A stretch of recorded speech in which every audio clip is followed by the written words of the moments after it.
시편 4편 1절 먼저 볼게요. 시편 4편 1절에 보면 내 의의 하나님이여 내가 부를 때 응답하소서. 곤란 중에 나를 너그럽게 하셨사오니 내게 은혜를 베푸사 나의 기도를 들으소서. 그래서 이제 나의 하나님, 또 내가 부를 때 또 나를 너그럽게 해달라, 또 내게 은혜를 베푸사, 그다음에 나의 기도를 들으시고, 계속 나가 나와요. 자기를 중심으로 두고 하나님을 상대해서 하는 기도 형식으로 이제 시를 썼거든요. 여기서 말하는 이제 나가 누구냐라고 하는 건, 사실 내가 누구인가 하는 문제는 모든 뭐 철학의 주제이기도 하죠. 내가 누구냐. 내가 누구냐라고 하는 이 자아에 대한 문제는 인간이 뭐 죽도록 풀어도 풀 수 없는 문제예요. 나라고 하는 것은 내가 만든 나가 아니기 때문에. 그러니까 성경에서 말하는, 여기서 지금 시편에서 말하는 나는 누구냐, 그 나의 자아성에 대해서 성경은 어떻게 말을 하고 있는가, 이게 이제 오늘 주제가 돼요. 성경에서 말하는 나라고 하는 것은 쉽게 말하면 하나의 허상입니다. 허상. 우리가 이제 요즘 말로 말하면 하나의 사회의 산물이죠. 사회성의 산물이 우리가 인식하는 자아라고 하는 거예요. 태어나면 부모에 의해서 이제 우리가 너는 누구 씨, 무슨 어느 최 씨, 뭐 몇 대 손이다, 그런 말 듣잖아요. 저도 뭐 어릴 때 아버님이 맨날 그거 시켰어요. 너는 연일정 씨, 뭐 무슨 교리 공부한가, 몇 대 손이다, 뭐 그러셨거든요. 족보를 봐도 잘 모르겠더라고.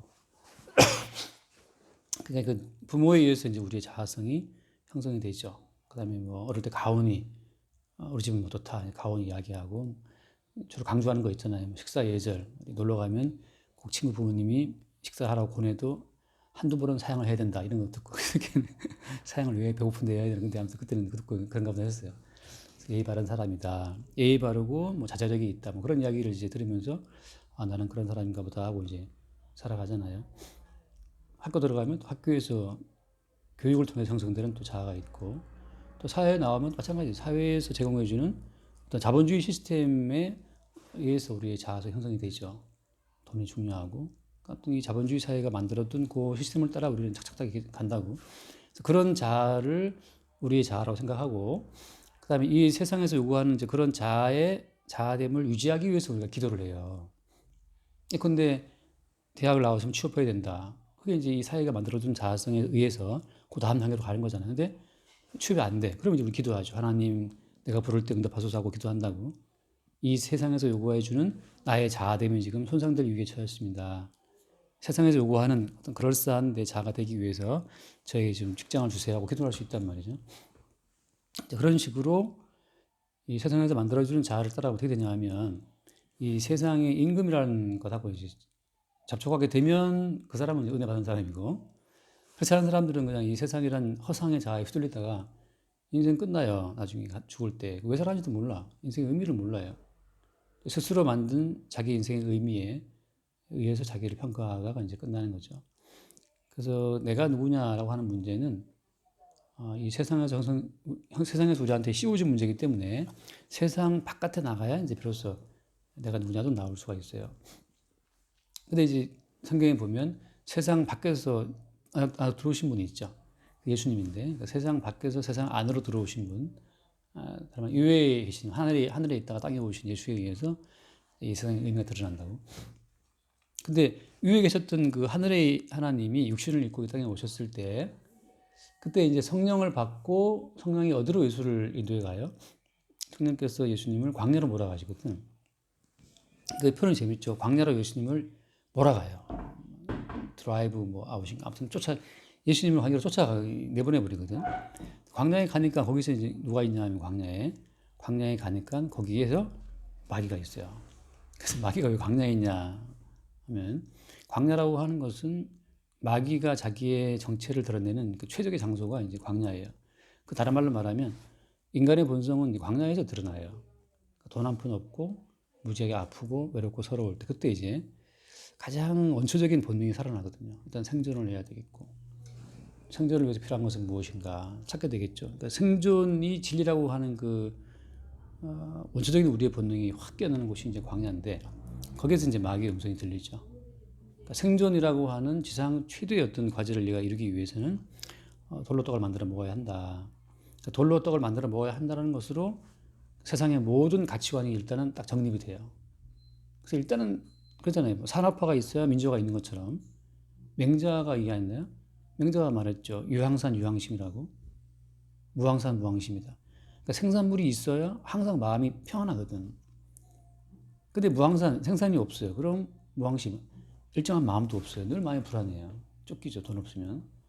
그러니까 이제 그 마귀가 쳐놓은 거대한 하나의 시스템인데 이 세상에 그것은 너에게 생산물이 있어야 돈이 있어야 네 마음이 평안도 있고 살 수 있다라고 하는 그 돌로 떡을 만들어 먹으라고 하는 그 원초적인 요구 사항에 의해서 인간의 자아는 형성이 돼요.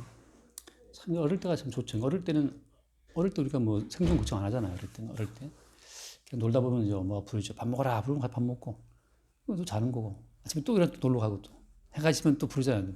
저는 어릴 때 할머니가 많이 불렀는데 할머니가 부르러 나오세요. 야 어디 있냐 밥 먹으러 와라. 부르면 그때 이제 할 수 없이 같이 집에 가지. 그것도 잠자고. 그때는 뭐 하루하루가 그냥 돌아보면 난 어릴 때 좋았던 것 같아요.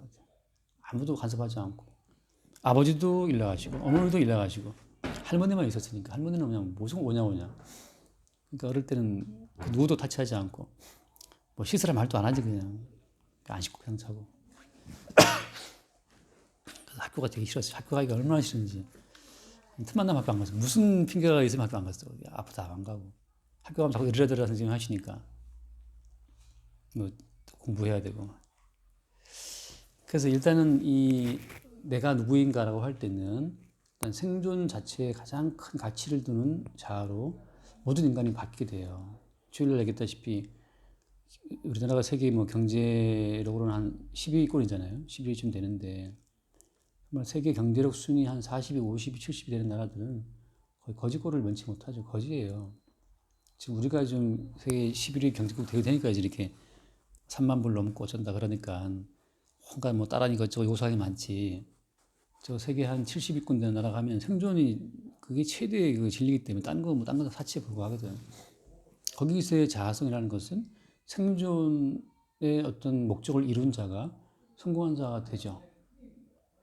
우리나라는 이제 산업화를 거쳐 민주화가 됐나? 민주화 지금 상황이 됐기 때문에 또 다른 가치를 요구하지만 그래서 이제 그렇게 세상에서 형성된 자아를 가지고서 성경을 보게 되면 여기서 말한 내 하나님이여 하고 부를 때 이게 이제 오해가 생기는 거죠. 그러면 아까 예수님이 광야에 가서 마귀의 시험 받잖아요. 마귀의 시험에 의해서 돌로 떡을 만들어 먹어라. 생존 문제를 풀어. 너 40일 굶었으니까 얼마 배고팠겠어요. 예수님은. 두 번째 요상이 뭐 뛰어내리라 하는 거잖아요. 기적, 나의 존재감을 드러내는 거거든요. 내가 이 사회에서 어떤 사람이다라고 하는 것을 내가 입증을 해야 돼요. 내가 피아니스트면 와 어떻게 전화가 올 수 있지? 신기하네. 내가 피아니스트면 피아니스트에 걸맞는 어떤 그 뭔가를 보여줘야 된단 말이지.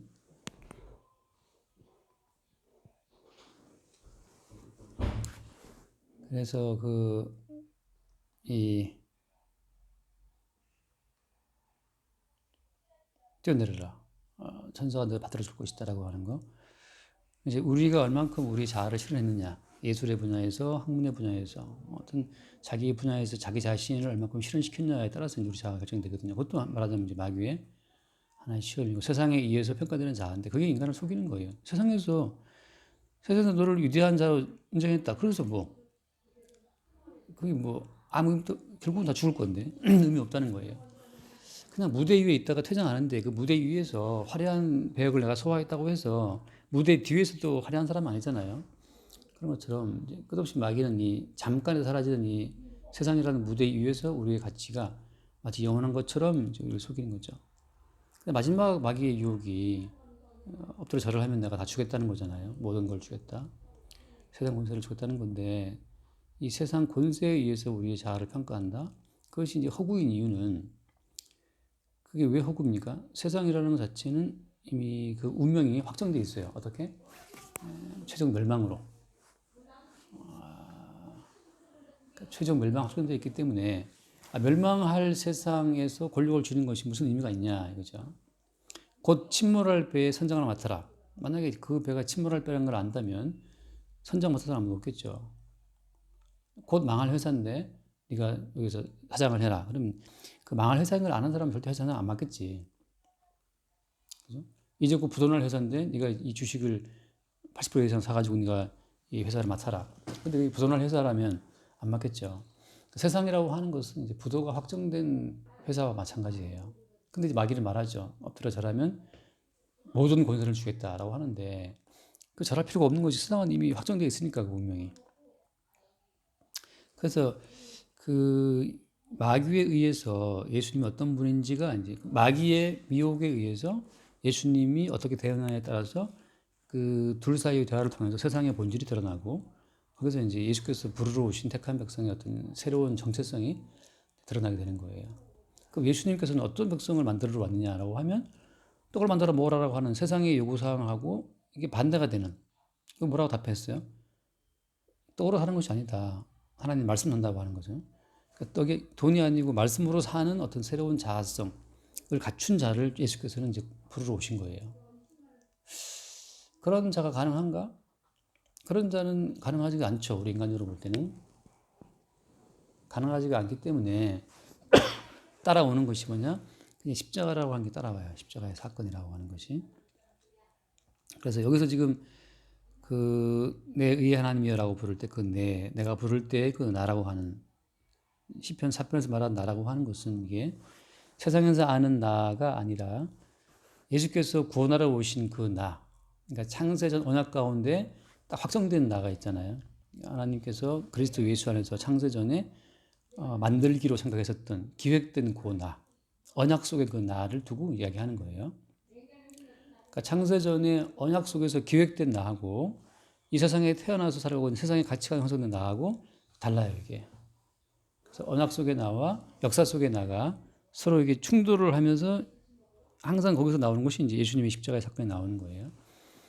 역사 속의 나는 언약 속의 나를 거부합니다. 그래서 난 말씀보다 돈이 좋아. 돈이 있으면 웃겠어. 하고 돈을 더 추구하죠. 그것 때문에 이제 언약 속의 나를 구현시키러 오신 예수님이 십자가의 피를 흘려서 죽으시는 거예요. 왜냐하면 우리 역사 속의 내가 십자가의 예수는 별로 원치 않거든요. 우리는 이제 돈을 벌게 해주고 떡을 만들어주는 그 메시아를 우리는 추구하거든요. 역사 속의 나는 역사에서 형성된 나의 존재 가치를 위해서 이제 이 세상적인 메시아를 추구해요. 땅의 메시아죠. 떡을 만들어주고 내 존재감을 높여주는 그 메시아, 내게 필요한 권력을 주는 그 메시아를 원하죠. 그러니까 뭐 학교로 치면 내가 저 사람을 압도할 수 있는 어떤 더 높은 지위를 원하기도 하고, 어쨌든 간에 그 타인과의 관계성 속에서 내가 저를 누르고자 하는 어떤 그 더 큰 권수도 마찬가지지만 다 이 땅의 메시아를 바라보는 거죠. 그래서 역사 속에 내가 계시 속에 확정된 나에 의해서 부정당하는 어떤 그런 과정에서 나오는 것이 이제 고통이에요. 뭐냐면 역사 속에 내가 깨지는 아픔이 있죠. 역사 속에 내가 깨지는 그 아픔이 시편에 늘 고백되는 아픔들이에요. 그래서 시편은 매일 그 아주 괴로운 이야기들만 꽉 차 있습니다. 어제도 어떤 분이 막 급하게 문자 왔더라고. 전화 통화를 하고 싶다고. 통화를 했는데 무슨 내용인가 했더니 이제 너무 놀라서 그분이 너무 놀라고 당황해서 가슴이 꽉 막혀가지고 너무 답답해서 막 급히 통화를 하고 싶었던 거죠. 그래서 한 10분간 통화를 좀 했어요. 그래서 막 이렇게 너무 가슴이 미어지고 막 갑갑하고 막 너무 두렵고 할 때는 도대체 성경 어디를 봐야 되냐 하고 이제 그걸 물어보시더라고요. 그래서 시편을 좀 보시라고 그래서 시편을 보시라. 그래서 얼마나 뭐 그랬으면 놀랬으면 그랬겠어요. 제가 들을 때는 뭐 다 이제 아픔은 다 약간 상대적인 거, 주관적인 거잖아요. 그러니까 그분은 그게 너무 놀랍고 두려웠던 거죠. 시편을 보면 시편 사울이라는 사람이 쫓기는 과정이었기 때문에 쫓기는 과정 속에서 늘 아픔을 고통을 토로하죠. 그래서 이 다윗이라는 사람이 왜 고통스러워야 되느냐 하면 언약 속에 확정된 나라고 하는 것은 밖으로 이게 표출되어 나올 때 자기의 모습이 아니고 여기 1절에 처음 나오죠. 내 의 하나님이요. 이제 의라고 하는 것을 드러내면서 이제 내가 표출이 돼요. 다시 말하면 의가 뭐냐? 의가 내가 아는 내 의가 이제 깨어지고 도대체 의가 뭐냐라고 하는 것이 나오죠. 그래서 이 의가 뭐냐라고 할 때 이제 우리가 생각하는 의는 내게 도움이 되고 내가 생각할 때 나를 지지해 주면 그게 의라고 생각하거든요. 성경에서 말하는 의라고 하는 것은 반드시 내가 오히려 죄인이라고 하는 내가 죄인이라는 전제를 깔고 그 죄를 씻어주고 덮어주는 어떤 희생제물의 피의 관계성 속에서 의가 나와요. 그러면 먼저는 내가 왜 죄인이냐? 내가 죄인인 이유는 역사적인 상황에 형성된 그 나의 자아를 붙들고 있다는 것이 줘야 돼요. 왜냐하면 그것의 뿌리는 뭐니까? 그것의 뿌리는 마귀이기 때문에 그래요. 마귀는 계속 우리의 허상의 자아를 계속 뭐랄까 펌프질을 해요. 너는 너로 존재해야 된다. 근데 너는 너로 존재해야 되는데 그 너라고 하는 것 자체가 하나의 이제 허상이라는 거예요. 허상. 세상에서 만들어준 거고 타인과의 관계성 속에서 드러나는 거거든요. 내가 만약 홀로 광야에 이르되었다. 내가 표류했다. 그럼 나라고 하는 것은 아무 의미가 없어요. 나라고 하는 것은 항상 관계성 속에서만 드러나거든요. 당신 누구야라고 하면 아 내가 뭐 어디 교회 목사입니다. 뭐 아 내가 어느 뭐 선생님이다. 그렇게 말할 수 있잖아요. 혼자 있으면 아무도 안 물어줘요. 우리 체리가 물어봐요. 주인님은 뭐 하시는 분이세요? 물어보나? 안 물어봐요. 체리와 있을 때에는 내가 뭐 교수인지 선생인지 뭐 그건 아무 상관이 없어. 나라고 하는 자아성이 체리와 있을 때는 의식이 안 되기 때문에 체리가 있는 게 좋은 거예요. 사람이 사랑을 한다라고 하는 것은 결혼을 한다는 것은 내 자아성이 의식이 안 될 만큼 내 자아성이 허물어져도 괜찮은 많은 사람하고 사는 게 편한 거거든요. 근데 그와 있으면 내 자아성이 막 강화돼 막 나를 막 지켜야 되겠어 막 그 사람하고 있으면 정말 사는 게 불편하죠. 그래서 이게 말하자면 이제 성령께서 오시게 되면 항상 이제 우리가 얼마나 내 자아성을 지키려고 긴장되어 있는지를 알게 하시거든요. 난 선생, 난 학생. 그 팽팽한 내 자아성을 지키기 위해서라면 내 권위를 지켜야 되기 때문에 그게 우리를 피곤하게 만들어요. 근데 그런 과정을 통해서 내가 지키려고 하는 그 내가 하나님 보시기에 이게 죄의 모습이다. 그러니까 우리는 내가 아는 나를 지키기 위해서 누구를 요청해요? 하나님의 도움을 요청하는 거예요. 지금 저 인간 미워요. 저 인간 나를 괴롭게 합니다. 저 인간이 나의 자아성을 방해하고 있어요. 하고 이제 우리는 여기서 이 시편 이야기를 갖고 기도한단 말이지. 근데 시편 이야기는 그런 기도가 사실 아니거든요. 이 땅에서 만들어진 자기의 자아성을 지키라고 시편을 준 거 아닌데 우리는 이제 임의대로 여기서 말하는 나를 나로 성경에서 말하는 여기서 말하는 나를 자기 자신으로 이게 일치를 시키는 게 문제예요. 그러면 다윗은 왜 이게 고통스러워하는 거예요? 압살롬이 반란을 일으키고 사울 왕을 죽이려고 그러고 끝없이 그 사울이 죽이려고 하고 압살롬을 죽이려고 하고 쫓겨다니고 하는 게라의 아들 시므이가 저주하고 하는 그런 과정을 통해서 계속 다윗은 나는 누구인가라고 하는 거기 의문이 시달리는 거죠. 내가 누구에게 이렇게 나를 저들이 괴롭히지? 사울 왕은 왜 다윗을 죽이려고 그러는 거예요? 다윗이 사울의 말을 듣고 순종을 잘했거든요. 근데 사울은 다윗 죽이려고 그래요. 창으로 박으려고 그러고. 압살롬은 왜 다윗을 죽이려고 그럽니까? 지난주 봤다시피. 그러니까 아무튼 다윗은 자기를 죽이려고 하는 사람들을 통해서 내가 누구이기에 나를 죽이려고 하느냐라는 자기의 자아성에 대한 의문에 휩싸이죠.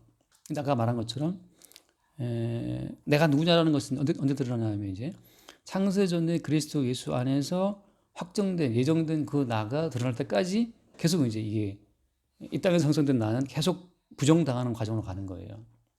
처음에 다윗은 골리앗을 무찌르고 엄청난 환영을 받았어요. 근데 사울 왕이 죽이려고 한단 말이죠. 그래서 나중에는 다시 도피하잖아요. 다른 나라 도피해서 막 미친놈 침 흘리고 막 침을 막 그 저기 남의 대문 바르고 이렇게 미친놈 취급을 받아요. 그러니까 총애받던 이스라엘의 어떤 정말 라이징 스타, 떠오르는 스타였다가 갑자기 이제 미치광이처럼 취급받는 상황으로 떨어져 버려요. 그래서 다윗이 어떤 그 자아성을 본인이 붙잡을 수 없는 거예요. 아, 뭐 이 사람이 뭐 교수야, 뭐, 아, 그 사람 교수 됐대.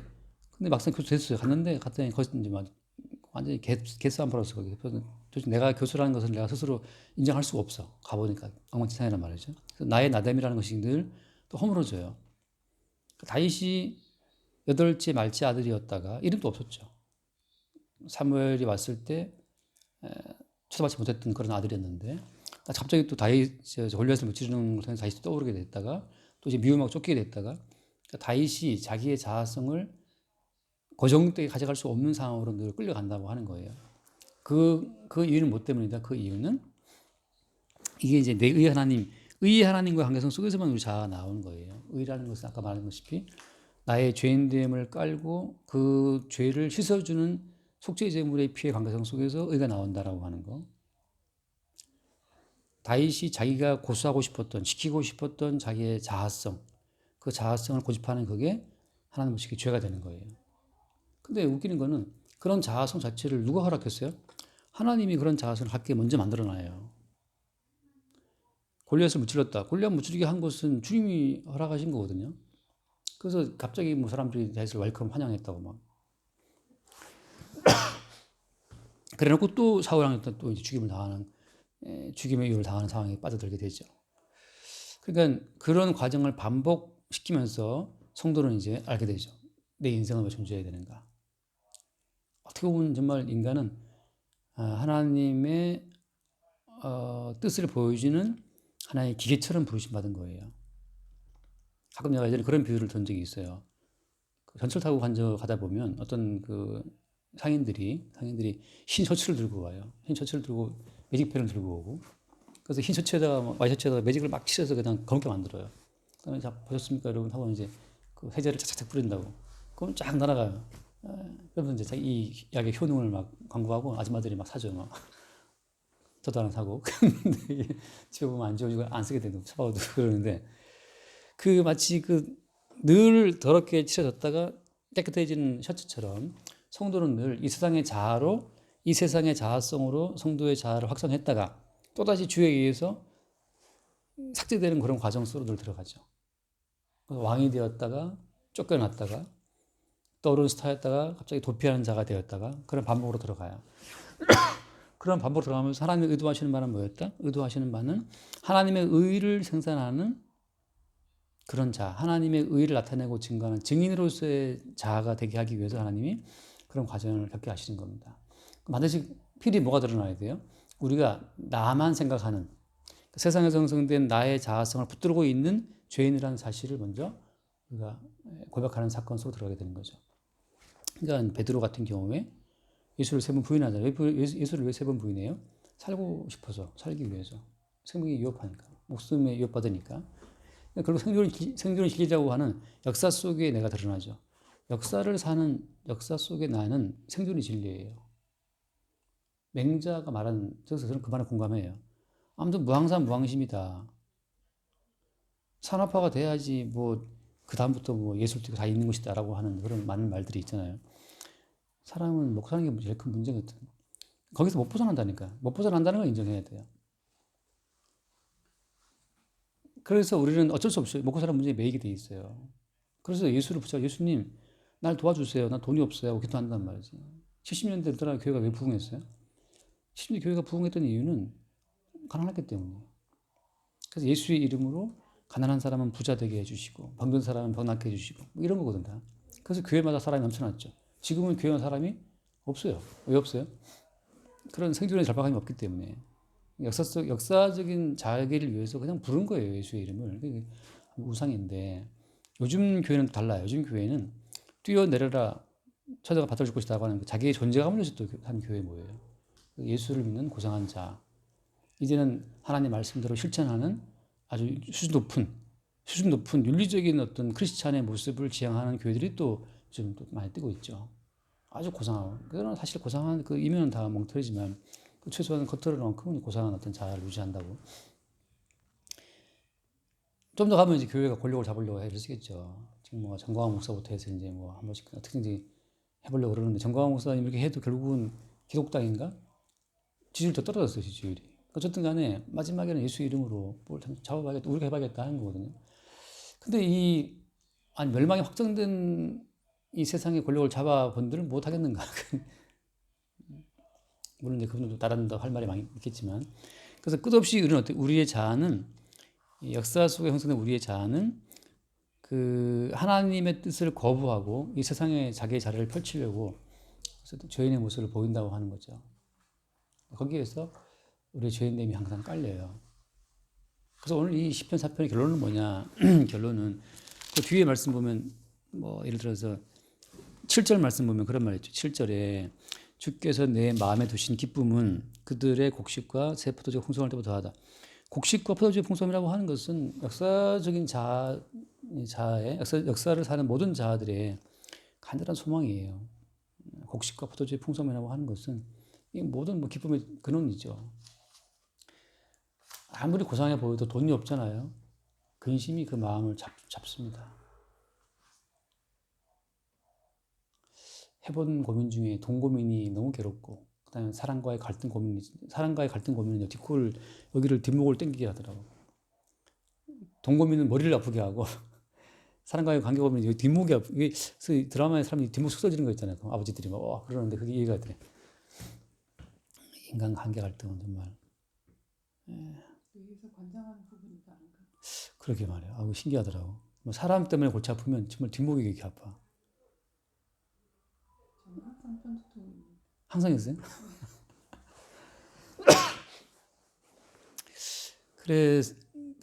그래서 여기 곤란 중에 나를 너그럽게 하셨사오니 이제 그런 표현이 나오고, 그 3절에 보면 여호와께서 자기를 위하여 경건한 자를 택하신 줄 너희가 알지어다라고 하죠. 여호와께서는 자기를 위해서 경건한 자를 택하신다고. 그러니까 우리를 위해 존재하시는 분이 아니에요. 여호와라는 것은 언약의 하나님을 말하는 건데, 하나님이 너무 많죠.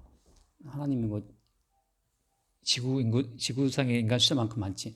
근데 여호와라고 하는 그 특별한 이름은 이제 언약의 하나님도 하시는 말씀이고, 언약의 하나님이라는 것은 창세 전에, 세계 있기 이전에 벌써 하나님은 모든 그 자기의 뜻을 다 준비해 놓으시고, 그 자기의 뜻을 실행할 것까지 다 그렇게 놓으시고 이 땅을 창조하고 진행해 나가시는 것, 그것이 이제 여호와예요. 그 여호와께서는 자기를 위해서 행하신다고 하는 거죠. 어떤 식으로 하냐 하면, 여호와께서 자기를 표출하시는 방식은 택한 백성 속에 들어가서 택한 백성의 삶을 통해서 나타내시는 거예요. 근데 그 전에 단계가 뭐예요? 여호와께서 육신을 입고 이 땅에 오셔서 십자가에 피 흘려 죽는 과정을 거쳐서 어떤 인간들에 의해서 역사적인 환경 속에 형성된 자아성, 생존 진리를 외치는 그들에 의해서 예수님이 죽임을 당해요. 그러니까 그들은 자기가 곧 하나님이에요. 생존 진리라는 말은 자기가 하나님이지. 그러니까 나를 위해서 예수를 이용하고 나를 위해서 하나님을 이용하는 거예요. 결국은 자기 자신이 절대적인 자기의 자아성이 모든 인간의 신인데, 그 배후에 마귀가 있어요. 사랑가를 먹어서 하나님처럼 된다라고 하는 마귀 유혹이 되어 있는데, 그래서 마귀는 절대 자기 전면에 내세우지 않고 인간의 자아성 속에 숨어 있어요. 네가 너를 지켜야 된다. 만약에 저놈을 네가 죽여야 네가 산다면 저놈을 죽여라, 이거거든요. 우리는 뭐 그러긴 하지만 극단적인 상황에 가면 그렇게 됩니다. 어쨌든 간에 그래서 자기 자신의 절대적인 자아성을 주장하는 사람에 의해서 예수가 죽임을 당하고, 그래서 이제 이 세상은 자기 자신의 생존 이외에는 아무것도 모르는 좀비들의 판이 돼버린 거예요. 예수가 죽임을 당하셨고 부활하신 이후에 예수께서 성령으로 오시게 되면 그 본인이 당한 그 십자가의 아픔 자체를 그대로 밖으로 표출시킬 백성들을 주께서 택하시고 오시는 거예요. 하지만 결론적으로 다윗은 왜 고통을 당하느냐, 다윗은 왜 사울에게 쫓겨야 되느냐, 다윗은 왜 압살롬에게 쫓겨야 되느냐, 이 모든 것은 고난받으신 예수 그리스도의 고난이 다윗의 삶을 통해서 표출되고 있는 거예요. 시공을 초월해서. 그러니까 성도의 인생은 내가 왜 저 사람하고 갈등 관계에 있지? 내가 저 사람에게 미움을 당해야 되지? 왜 쟤는 나를 싫어하지? 라고 할 때 그 이 세상에서 싫어버린 바 당한, 이 세상에서 싫어서 미운 물건 되어 죽임 당하신 예수 그리스도의 그 고난과 아픔이 나를 통해서 표출되는 과정이라고 해석하는 거죠. 그게 예수의 증인이에요. 그래서 사도행전 1장에 나오잖아요. 성령이 너희에게 임하시면 권능을 받으라고 말할 때, 권능이라는 것이 뭐냐, 예루살렘과 사마리아와 해서 뒤에 나온 말씀, 증인이 되리라 하잖아요. 내 증인이 되리라. 그러니까 예수님의 증인된다 하는 그것이 이제 아까 말한 계시 속에 형성된 나의 진짜 모습이에요. 거기서 우리가 자발적으로 난 항상 24시간, 항상 나는 always 예수만 증거할 거야, 그건 착각이에요. 왜? 우리의 몸이 있기 때문에. 항상 우리의 몸은 역사적인 자아의 절대성을 추구한다.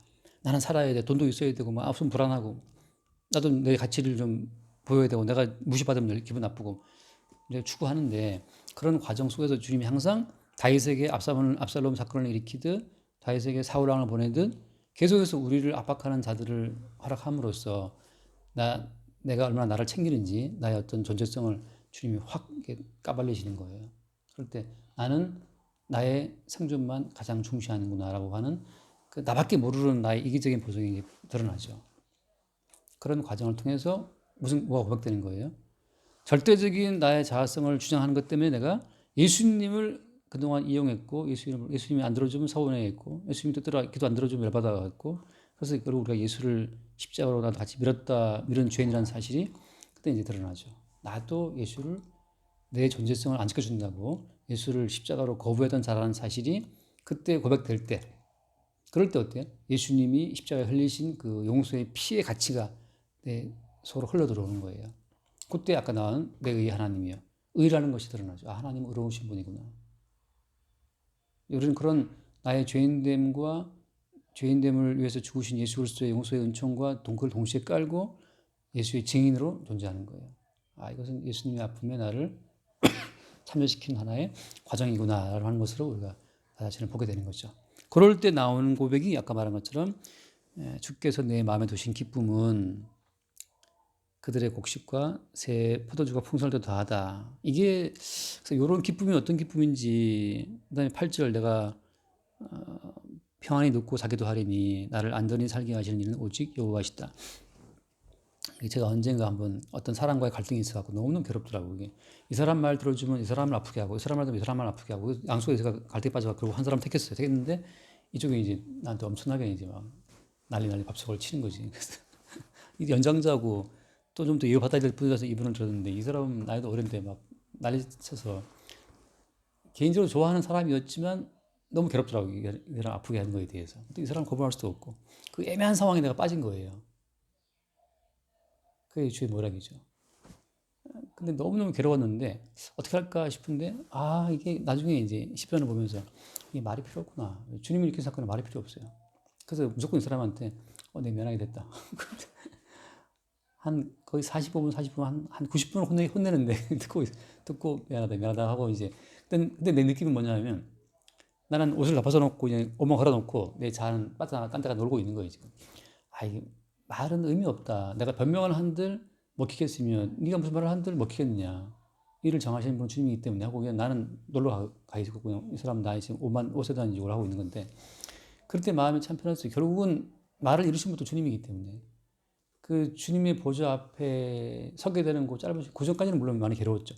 근데 어느 순간에 이제 그 순간에서 내가 탈피하면서 이 세상이라고 하는 이제 이 사람은 자기가 밀린 거에 대해서 이제 무시받다 생각하더라고 이제 왜 네가 이 겁을 못하고 이쪽을 자르고 나를 편들어야지 이런 건데 근데 그런 모든 과정 속에서 이제 어쨌든 간에 잠시 이런 세상의 자아와 자아의 다툼 속에서 내가 벗어나서 주의 보좌 앞에 딱 서게 되는 그 순간 역사적인 자아에서 벗어나서 계시적인 자아라고 하는 거 창세전 그죠? 창세라고 하는 것은 시간 공간 이전이잖아요. 그 이전에 주의 언약 속에 내가 있다고 할 때는 이 모든 것이 아무 의미가 없는 거죠. 확정된 뜻대로 가겠지. 그 앞에서 그냥 잠깐 여유를 누릴 때 그때 평안함이라고 하는 거 그때 그 기쁨이라는 것 자체가 무엇이니까 잠깐 밀려오는 거죠. 그러니까 다윗이 그때 쫓긴다 할 때도 마찬가지죠. 사울은 나를 죽여 따라오지만 사울이 죽이려고 하는 자아는 그냥 벗어놓은 것 같은 거야. 역사적인 자아는 벗어놓은 것 같은 거예요. 언제다 벗고 가는 거니까. 난 어떻게 죽을 때 보면 무슨 관에까지 뭐 직위를 새기고 그건 웃기더라고. 결국은 흐로 갈 인간들이 무슨 그 직위가 무슨 의미가 있어요. 뭐 전 누구 뭐 저거 참 더덥다 싶은 생각이 들더라고. 어쨌든 간에 그래서 여기서 지금 다윗은 끝없이 고통을 당해. 왜 당하냐 하면 역사적인 자아가 부정당하는 과정이고 그리고 끝없이 평안을 누려요. 그러니까 참 희한하죠. 고통 없이 평안 없어요. 늘 일단 고통 속에 그 자아를 먼저 깨부시고 나서 새로운 자아를 발견하고 다윗은 기뻐하고 평안을 누리고 안전하게 산다는 표현을 하거든요. 이 역사적인 내 자아가 망가지든 깨지든 그건 아무 문제가 없구나. 이미 계시 가운데 내 자아는 그리스도 예수 안에서 안전하게 있기 때문에 일단 그 계시 속에서 함께 더불어서 그냥 다윗은 산책하고 있는 거죠. 항상 그렇게 있을 수 있냐? 절대 없어요. 또 떨어져요. 또 고통을 당해요. 그러면서 우리는 뭐가 된다? 이 땅에서 십자가에 고난받으신 예수님의 증인으로 기능하는 거죠. 그래서 늘 말한 것처럼 오늘도 수영자매의 손은 일을 많이 했을 거예요. 체리 밥도 챙겨줘야 되고 뭐 또도 치워줘야 되고 뭐 할 일이 많거든 이 손으로. 이 손은 기능을 다 했어요. 왜 신체 수영자매의 몸에 붙어서 그 머리의 통일을 따라서 다 할 때 그때 이 손은 의미가 있는 거거든. 근데 이걸 잘랐다고 잘라면 이거는 그냥 썩어지고 버려지는 거죠. 끝없이 이제 우리가 그리스도 예수에 연합되어 있다고 하는 것은 주의 십자가에 죽으신 예수를 나타내고 증거하는 그 기능을 수행할 때 그때 이제 성도로서의 그 계시 속의 자아로서의 기능을 발휘하고 있는 거예요. 역사 속의 자아는 신체에 떨어져 나온 지체의 일부분과 같아요. 그래서 늘 불안하고 늘 걱정이 많고 괴로움이 많죠. 근데 이것조차도 그리스도 예수의 십자가의 아픔을 나타내고 증거하는 하나의 기능이구나를 보게 되면 그때 이제 마음이 좀 평강이 있죠. 여기까지 합시다. 기도하겠습니다. 주여 감사합니다. 늘 역사를 살며 흔들리는 자아 때문에 고통스러워합니다. 그러나 주님 이미 그리스도 예수 안에서 만세전에 확정된 자아가 안정적으로 그리스도와 함께 하나님 안에 딱 존재함을 늘 잊지 않게 하여 주옵시고 흔들리는 이 우리의 자아 속에서 흔들리지 않는 영원한 언약 속의 자아를 바라볼 수 있도록 그 모든 과정 속에 끝없이 십자가에 죽으신 예수의 아픔이 우리를 통해 나타나고 또 증거될 수 있도록 인도하여 주옵소서. 우리 주 예수 이름으로 기도드립니다. 아멘.